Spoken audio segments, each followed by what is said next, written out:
Te bendiga, iglesia. Ser descortés te puede costar la vida. Marcos era supervisor en una industria pesquera, de los primeros en entrar, el último en salir. Cierto día, Marcos, en una de sus rutinas de supervisión y conteo de mercancía, quedó atrapado en uno de los congeladores de la empresa.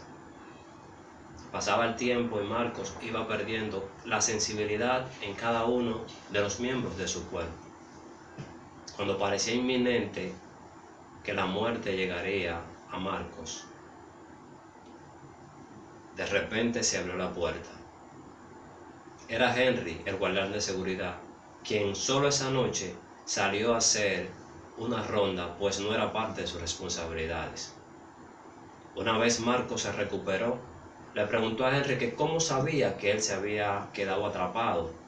Henry le contestó que él no lo sabía, que simplemente sospechó que le había pasado algo, pues no le vio salir de la empresa. Marcos le preguntó que si acaso él conocía a todos los que trabajan en la empresa y sobre todo a la hora de salida, si podía echar a alguien de menos cuando salen alrededor de 400 empleados juntos. Henry le respondió que él no conocía a todos los empleados y que tampoco cree poder echar de menos a alguien que no sea él. Pues Marcos es el único que saludaba a Henry por su nombre y era el único que se despedía cuando se marchaba. Por eso Henry tuvo la inquietud, la sospecha de que algo le había pasado a Marcos y salió oficina por oficina hasta llegar a el congelador donde se encontraba Marcos atrapado. Hermanos, amigos, usted ha de imaginarse cuál hubiera sido el final de esta historia si Marcos hubiera actuado igual que los demás, que llega, que nos saluda, que simplemente es una persona descortés, que no da los buenos días. Nosotros como Marcos estamos llamados a ser personas de buena actitud. Tenemos que dar testimonio, tenemos que mostrar que somos personas que tenemos amor por el prójimo. No como algunos que no les interesa lo que piensen los demás, que no les interesa cómo se sienten los demás, que buscan venganza, que irrespetan el derecho de los demás. El Señor no quiere que nosotros nos conduzcamos de esa manera. Pablo dice en su carta a los tesalonicenses, en su primera carta, en el capítulo 5, ciertas maneras como nosotros debemos conducirnos. Y nos deja claro cuál debe ser la conducta que debe primar en los hijos de Dios. Pablo habla a los tesalonicenses en su primera carta, la cual está llena de elogios. Ya sabemos que esta iglesia, a pesar de la persecución, estaba dando buen testimonio en cuanto al amor, pero habían algunas cosas que debían ser completadas en la fe de los tesalonicenses. Y Pablo, preocupado, escribe por estas cosas, como ya desde el capítulo 3, Pablo venía diciéndole que rogaba al Señor, él oraba al Señor para que aquellas cosas que aún hacían falta en estos hermanos sean completadas. Y algunas de ellas son enumeradas en este capítulo 5, desde el versículo 12. Dios quiere que nosotros, como sus hijos, tengamos una buena actitud, que seamos agradecidos y que distingamos a los que trabajan para la obra del Señor sin hacer acepción de personas. Ahora, ¿cómo podemos nosotros tener una buena actitud que sea digna de un hijo de Dios? Precisamente es lo que Pablo nos dice a partir del versículo 12 de su primera carta a los tesalonicenses. 15 puntos que nosotros vamos a resumir en 5 para poder llevar un hilo de pensamiento y poder llevarle a donde queremos con relación a estas actitudes. Una primera cosa que Pablo nos dice es que nosotros debemos actuar de acuerdo a la persona y a la situación en la que ésta se encuentra. Que segundo, debemos ser receptivos y poner por obra los mandamientos del Señor.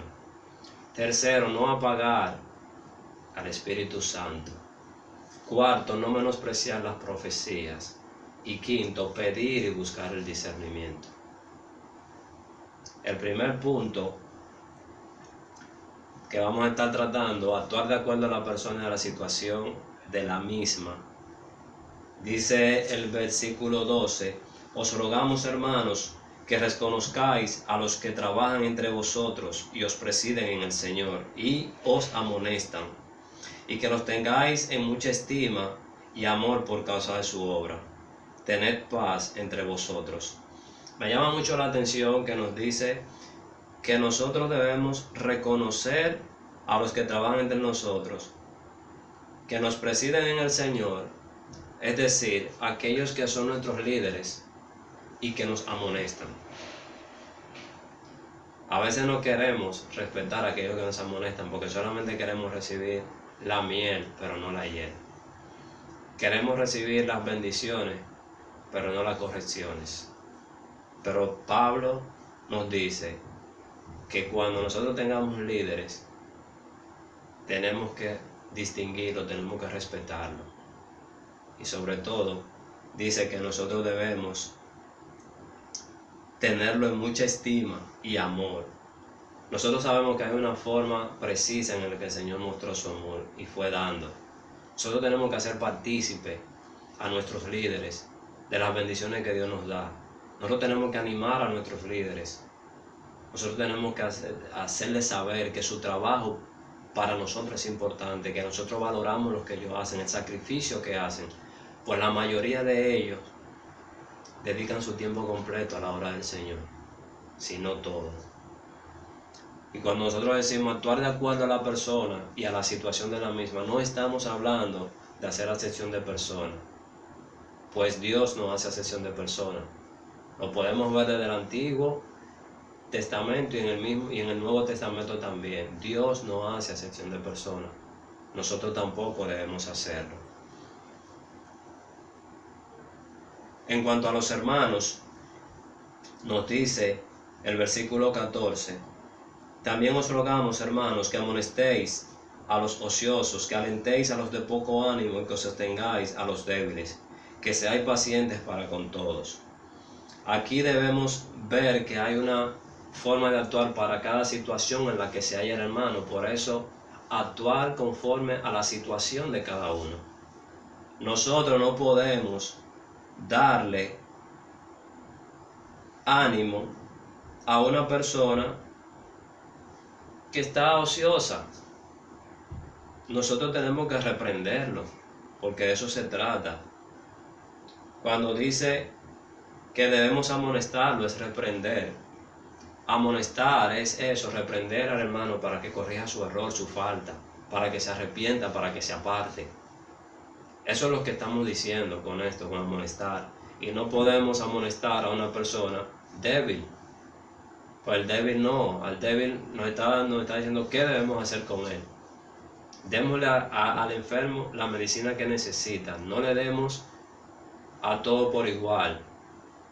Es una costumbre aquí en Dominicana que a usted le hizo bien un medicamento y una persona siente una dolencia parecida a la suya y usted automáticamente le medica. Aquí habemos muchísimos médicos. No, hay que darle conforme a la situación que está pasando cada uno. No todos los enfermos, aún teniendo la misma enfermedad, no se le medica igual, porque hay personas que son alérgicas a algún medicamento. Entonces tenemos que actuar conforme a lo que está pasando esa persona, mucho más si las enfermedades son diferentes, no podemos darle lo mismo. Amonestar, y Pablo nos dice en la segunda carta a los tesalonicenses que nos apartemos de aquellos que no quieren trabajar, aquellos que están caminando de forma indisciplinada. Pero antes nos dice que tenemos que amonestarlo. ¿Para qué? Para ganar al hermano, para que el hermano pueda sobreponerse, para que el hermano pueda recapacitar. No deje de juntarse con el hermano sin antes usted haberle reprendido. Alentar o animar para infundir energía al hermano. Tenemos que alentarlo. Los que están de poco ánimo. Un hermano que porque ve a un líder cometer una falta. Un hermano que es de poco ánimo porque tiene poca autoestima de sí mismo. Un hermano que porque inició un proyecto y le fue mal ya se desanimó y no quiere continuar en los estudios porque quemó una materia. No, hermanos, tenemos que animarlo, tenemos que exhortarle, tenemos que conocer al hermano para nosotros poderle animar también en cuanto a cómo guiarle. Tenemos que cooperar en todo lo cuanto esté a nuestro alcance, debemos ayudarle.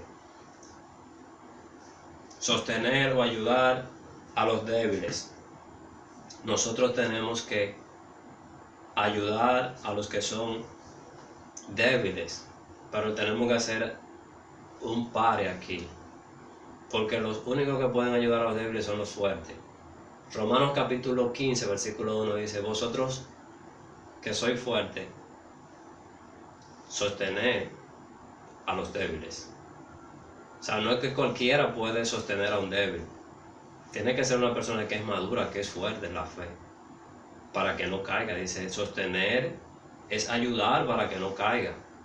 Entonces debemos estar claros con esto, que hay hermanos que son carga y hay otros que deben soportar la carga.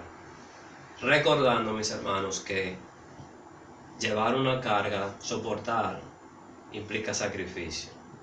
Que muchas veces tenemos que renunciar a cosas que son de nuestro agrado y que no son malas delante de los ojos de Dios, pero que para el hermano es ocasión de caer. Y debemos hacer ese sacrificio. Tanto con los hermanos como los que no tienen a Cristo como su Salvador, nosotros tenemos una forma de actuar. Debemos actuar y ser pacientes, tanto con los hermanos que tienen cada una de esta situación como con los de afuera. Nosotros tenemos que hacer el bien, tenemos que procurar hacerle el bien aun cuando nos hayan hecho mal. El versículo 15 dice: mirad que ninguno pague a otro mal por mal, antes seguid siempre lo bueno unos para con otros y para con todos. Y aquí me llama mucho la atención, mirad, hermanos, no es que usted y yo solamente procuremos hacer el bien y tratar de corregir algunas cosas, sino que nosotros estamos obligados a participar en un conflicto que tienen dos hermanos. A veces tenemos la excusa de que, bueno, ese tema no es conmigo. No, la palabra nos está diciendo a nosotros que nosotros debemos procurar que ninguno, no me está diciendo, mira, no le pague, no, que ninguno pague a otro mal por mal. Entonces nosotros debemos estar claros con esto. No nos hagamos lo de la vista gorda y distingamos bien cuando es un asunto meramente personal y cuando es un asunto de convivencia, que involucra a toda la congregación. Así que el versículo 22 quiero traerlo dentro de este contexto porque tiene que ver con un tema de hacer el bien. Dice que nosotros debemos abstenernos de toda especie de mal, y dentro de eso puede estar incluso precisamente el hacer mal, buscando venganza, haciendo cosas que realmente a Dios no le agradan. Pues nosotros tenemos que evitar todas esas cosas que nos pueden conducir al mal, que nos pueden conducir al pecado. Aquí está hablando más directamente a eso, de que nos alejemos de todas esas cosas que nos pueden conducir al pecado. Dice el segundo punto: ser receptivo y poner por obra los mandamientos de Dios. Desde el versículo 16 hasta el 18 vemos una serie de mandatos que la palabra nos da. Y decimos mandato porque estos verbos están todos en modo imperativo. Dice que nosotros debemos estar siempre gozosos. Y eso de estar siempre gozoso a nosotros nos resulta como un poquito complicado. Por el asunto de que no siempre nosotros estamos de buen ánimo, no siempre estamos en buena, no siempre estamos pasando por momentos agradables. Pues hay momentos de prueba y momentos de tribulación. Pero dice el libro de Santiago en el capítulo 1, versículo 2, que precisamente en ese momento es que nosotros debemos tener sumo gozo. O sea, un gozo mayor. Nosotros tendemos a entristecernos, a caernos, a hacer cosas que en nada evidencia nuestra fe, nuestra esperanza en el Señor. En nada evidencia que nosotros creemos en que el Señor tiene control de todo lo que a nosotros nos acontece. El Señor nos dice que estemos siempre. No te lo dice a veces. No nos dice cuando ustedes estén abundantes en dinero, cuando ustedes tengan salud, cuando tengan... No, siempre gozosos. Y es un mandato, no es una opción. Orar sin cesar. Cuando habla de orar sin cesar, mis hermanos, no nos está diciendo que nos metamos en la iglesia el día entero o en una habitación el día completo. Nos está diciendo que tengamos una actitud de oración. Usted puede en cualquier momento que usted tiene un chance de orar, orar al Señor. Manteniendo la dependencia del Señor. Creyendo que Dios está al lado suyo, porque Dios es omnipresente. Dios es todopoderoso y Dios nos escucha. Eso es lo que nosotros tenemos que hacer para que nuestra vida de oración sea una realidad. Pues a nosotros no nos gusta orar. Usted hace un llamado a la iglesia para que venga a orar y vienen 2 o 3.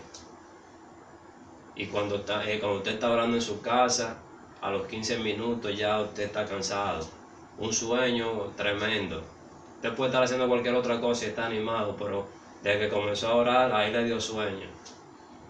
Dios quiere que nosotros tengamos una vida de oración. Dice el versículo 18, dad gracias en todo, porque esta es la voluntad de Dios para con vosotros en Cristo Jesús. Dad gracias, mi hermano, no por todo, sino en todo. Cometemos muchas veces el error de decir por todo. No es por todo, porque si a nosotros nos acontece algo malo, que sabemos que no viene de Dios, no podemos dar gracias por eso, mis hermanos. Ahora sí debemos estar conscientes que en esa situación, por eso dice en todo, en esa situación Dios es fiel y nos va a ayudar, nos va a empujar, va a convertir eso para bien de nosotros. Pero eso es como dice la misma palabra, a los que conforme a su propósito son llamados, a los que aman a Dios. Y los que aman a Dios hacen la voluntad de Dios. O sea, Dios va a trastornar todo eso para su bien. Por eso, esa es la voluntad de Dios. Que creamos en Él, que tengamos dependencia de Él. Porque eso es lo que Él quiere, que seamos agradecidos. Gloria a Dios. Tercer punto, no apaguéis al Espíritu Santo. Mis hermanos, no apaguemos al Espíritu, pues los dones que el Señor nos ha dado son para el servicio de la obra del Señor. Nosotros debemos caminar conforme a la palabra. Cuando usted deja de hacer las cosas que el Espíritu le ha llamado a hacer, usted está apagando al Espíritu. Cuando usted tiene un llamado al pastorado, cuando usted tiene un llamado a la escuela dominical, cuando usted tiene un llamado al servicio, es el mismo Señor que pone el querer como el hacer, pero usted quiere hacer lo que usted entiende. Pero muchas veces nos incomodamos cuando el Espíritu nos está hablando y entonces dejamos de hacer las cosas que Dios nos llama. Así usted apaga al Espíritu Santo. Otra forma en que usted puede apagar al Espíritu Santo es dejando de hacer las otras cosas que ya nos vienen diciendo en los versículos 16. Cuando usted deja de orar, cuando usted deja de congregarse, cuando usted deja de estudiar la palabra, usted deja de alimentar al Espíritu, usted lo está apagando. Y si usted no está alimentando al Espíritu, lógicamente está alimentando la carne. Entonces así usted apaga al Espíritu. Número 4. No menosprecéis la profecía. Hermanos, según nuestra Biblia de estudio, este punto guarda cierta relación con el anterior. Pues el mensaje de un profeta ha de ser inspirado por el Espíritu Santo. No puede ser por otro. Si el Espíritu Santo no es quien manda a una persona a hablar, entonces va a estar hablando cosas que nada tienen que ver con las promesas que Dios nos ha hecho. Debemos estar conscientes de esto, mis hermanos.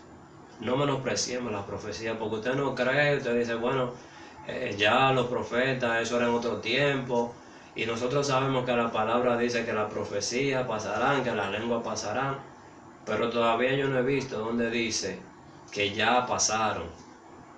Puede haber alguien que sí, que lo haya encontrado y tenga algún sustento bíblico, decir que ya los profetas, esa función ya cesó, pero tengamos mucho cuidado con esto.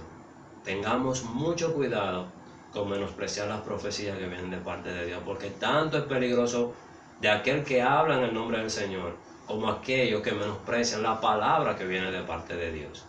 Así que tengamos cuidado con esto. Pedir y buscar discernimiento. Quinto punto. Decimos pedir porque Dios, a través de su Espíritu Santo, nos revela las verdades que están contenidas en su palabra. Y cuando viene alguien predicándonos algo, mis hermanos, que no es de Dios, nosotros podemos, a través del Espíritu Santo, determinar que no es palabra de Dios. Pero también cuando nosotros escudriñamos la palabra, cuando conocemos, por eso digo, buscar el discernimiento. Y buscar el discernimiento, la titulé así en el versículo número 21, examinarlo todo, retener lo bueno. ¿Cómo nosotros vamos a examinarlo todo si no tenemos la capacidad de retener lo bueno y desechar lo malo? Si no conocemos la palabra, si no tenemos el Espíritu Santo, si se ha apagado en nosotros, ¿cómo nosotros vamos a poder discernir? No vamos a poder hacerlo. O sea, tenemos que tener una vida de entrega al Señor, de devoción, de estudio de la palabra, de oración, de creer que Dios tiene control en nuestras vidas. No podremos escudriñarlo todo porque vamos a caer en errores si no estamos preparados, si no tenemos el Espíritu y si no conocemos la palabra.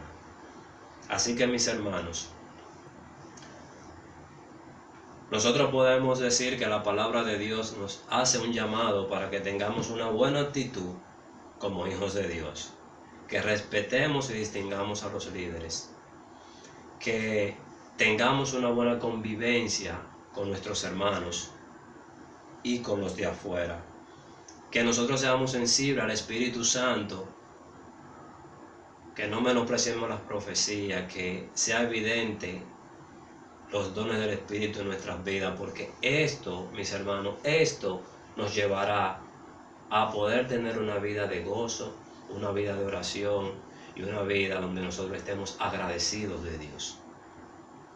El versículo 23 nos dice a nosotros: y el mismo Dios de paz os santifique por completo, y todo vuestro ser, espíritu, alma y cuerpo, sea guardado irreprensible para la venida de nuestro Señor Jesucristo. Fiel es el que os llamó, dice el 24, fiel es el que os llama, el cual también lo hará. Todo nuestro ser, espíritu, alma y cuerpo es para el Señor, santificado, apartado para el Señor, para que podamos tener una vida llena de gozo y tener una buena actitud como hijos de Dios. Iglesia, Dios te bendiga, Dios te guarde, y aquellos que nos visitan en esta mañana, déjame decirte que el Señor está disponible para que hoy tú entregues tu corazón al Señor y le reciba como tu único y suficiente Salvador. Solamente tú has de hacer una oración diciéndole al Señor que tú quieres que Él tome el control de tu vida, para que tú puedas tener una vida de gratitud, una vida de amor, una vida donde tú respetes, distinga a las personas, donde tú valores a los demás. El Señor está disponible para ti en esta mañana.